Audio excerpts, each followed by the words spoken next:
just better to slow down on a curb, like you said. Absolutely. Slow Selfish down driver. more.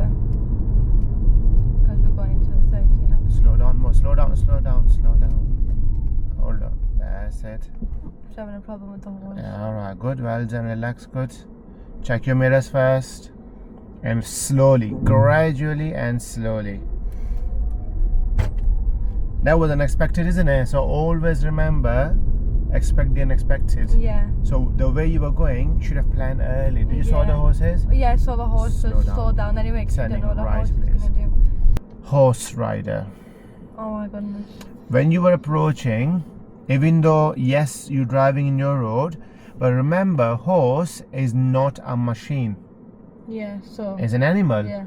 If you're going to try to go fast, because it was a 40 miles per hour road going to 30, what may happen to the dog? Oh, sorry, the horse. Well, like he did. He can go into Well, yeah. So why you think he went over there? Because there was a dog walker there. Yeah, and he didn't like it. Yeah. And him. But if you would have been going slightly faster, I could have hit it. So, did you anticipate it to slow down a little bit more and go slowly go past?